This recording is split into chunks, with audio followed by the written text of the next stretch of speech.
Dragi moji tangerosi i budući tangerosi, javljamo se iz Brukenta letnje palate, nedelja veče, finalna milonga ovog predivnog događaja Tango tu una emoción.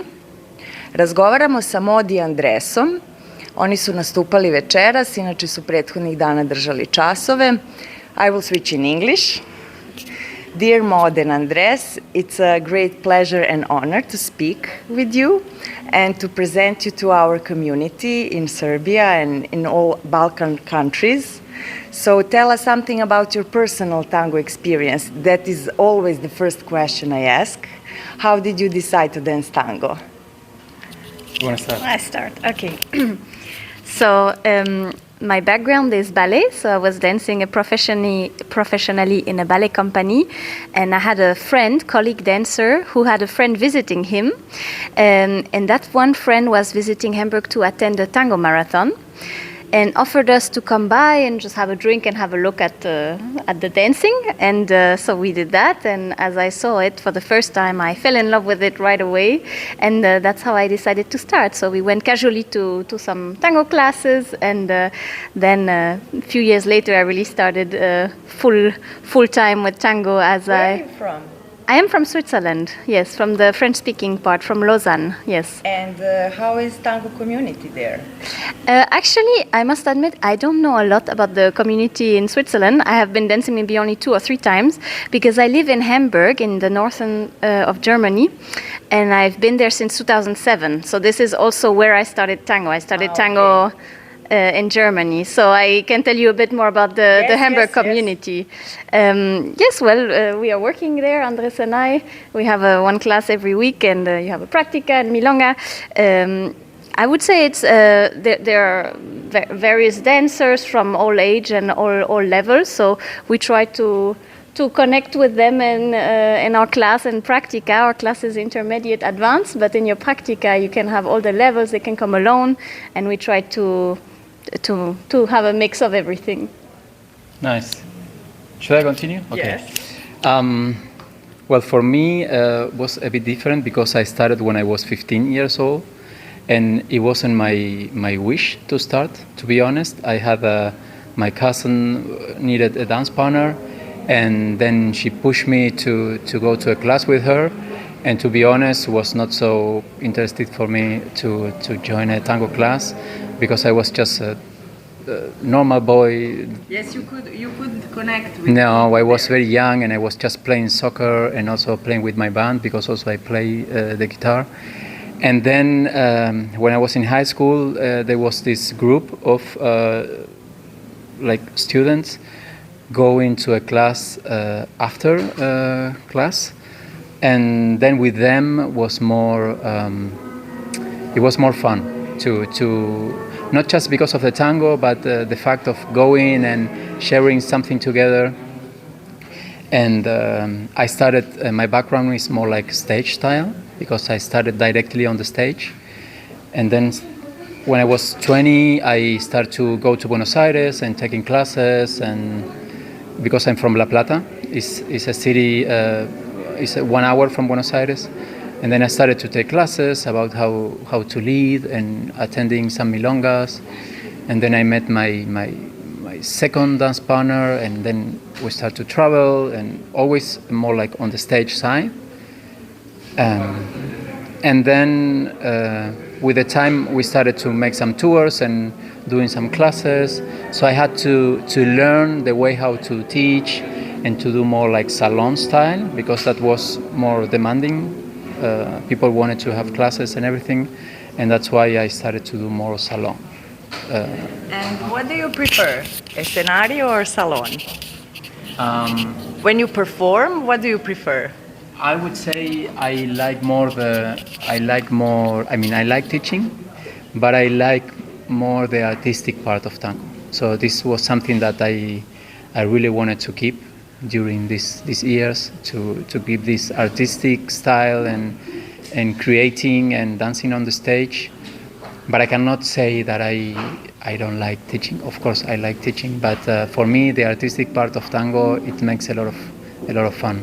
And how milongas are organized Do you have milongas every day? How many schools? Things like that. Yes, so in Hamburg we have a pretty big community. We have, I would say, a milonga every night, if not more.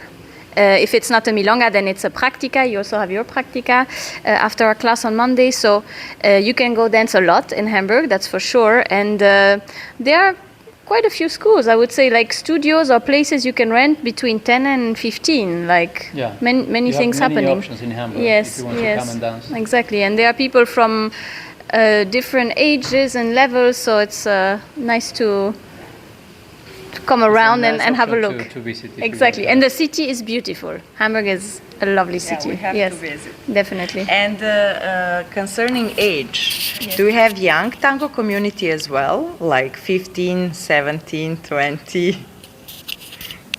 I think it's more like a mix. I don't know if Yeah. I would say 15, Okay. but That's very young. yeah, that's very Yeah. young. No, but you have like 20, like teenagers. Like Yeah, we 20. have a few students also. I know there is also tango at the university in Hamburg, so that's also a possibility. We also have a few students in our classes, but this is something that definitely can grow more, I think, in Hamburg. So we have a little bit of things happening, but this is something to work on to develop the next generation. Yes.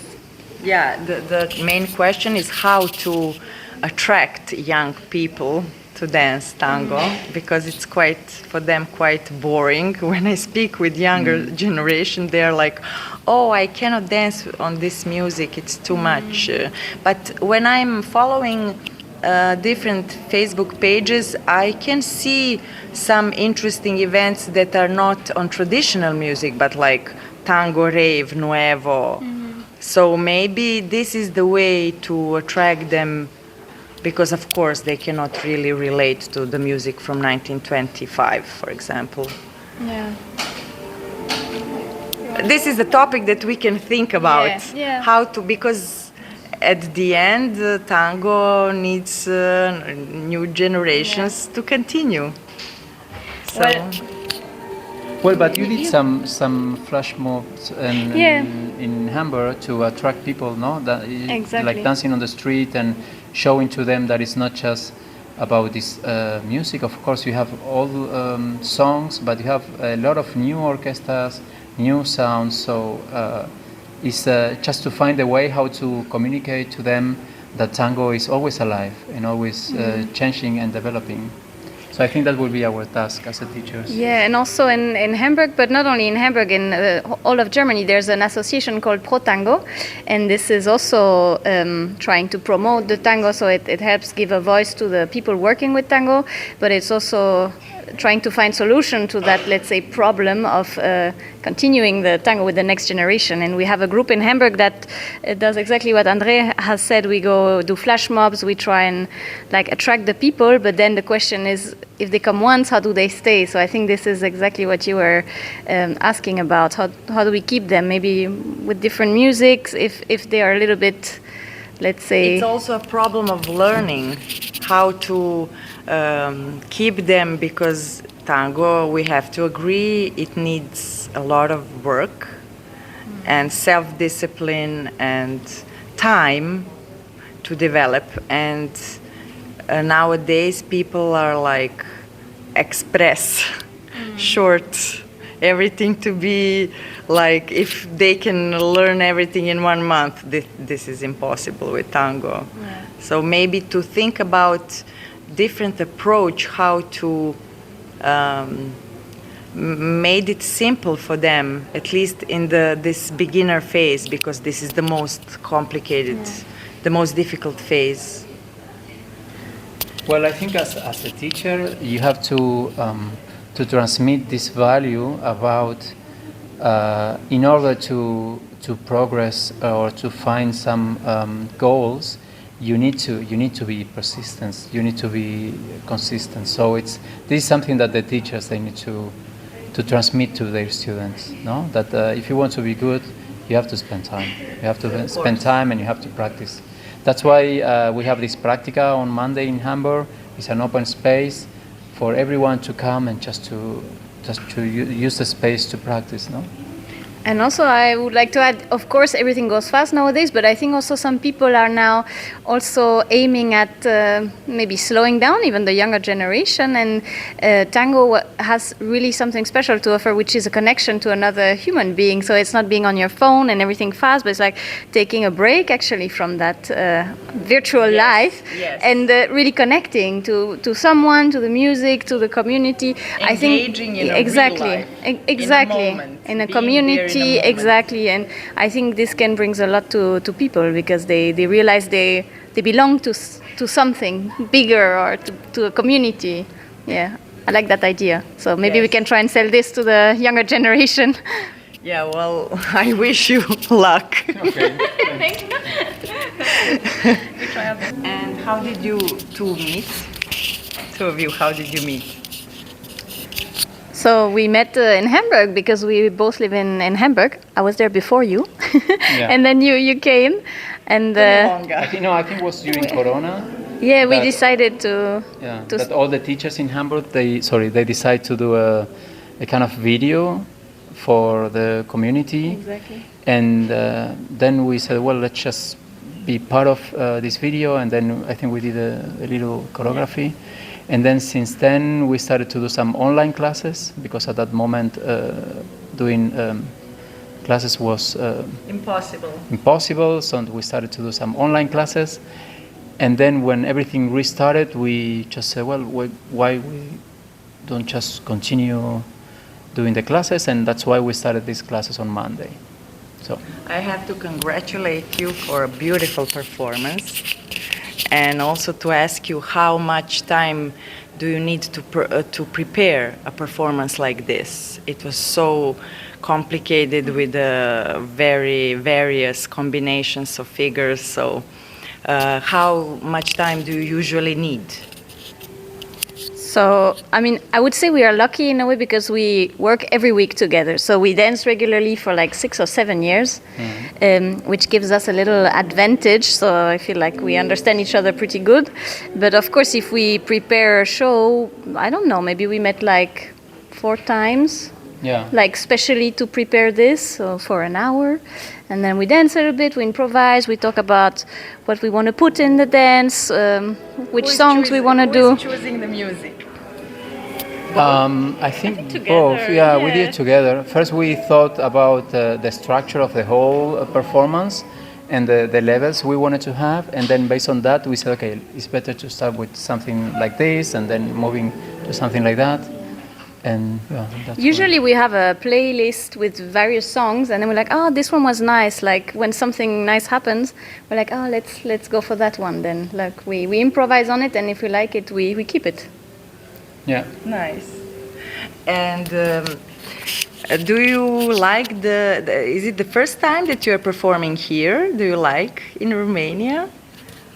It's my second time. Okay. I was here 9 years ago in a tango festival called Malena, I think.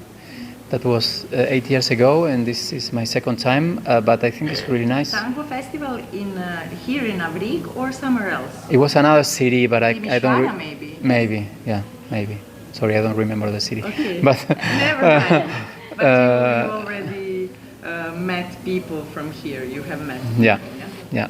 I think both of us, we felt very comfortable, especially the support that we had during the classes, and also people were very kind. Classes were full. But I know this tango community very well. We are coming to Romania quite often, and they are so eager to learn. Everybody are coming from different cities, supporting each other. I love this community. They're so heartwarming and welcoming, and it's a great pleasure to be with them and to socialize, and it's your first time here.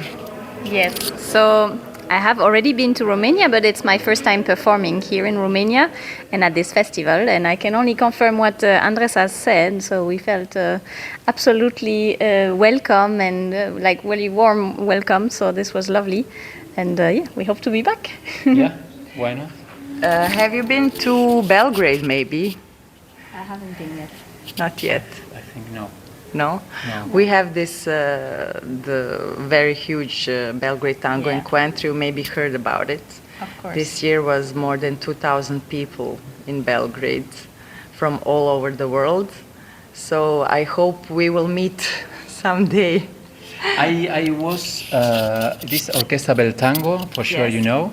So they have this show called Bombonera, and I'm Yes. part of that show. So I take the chance to say hello to them because of the show. yeah, I'm dancing there, and we did already like 3 or 4 performances. So I think it was in Belgrade in some theater, but I don't remember. Yes, I know. It was in Belgrade. Unfortunately, I couldn't participate. I couldn't go to this event. But Alexander is our very good friend, and he's now organizing first, after a long break, first Belgrade Tango Festival in Oh. September. Nice.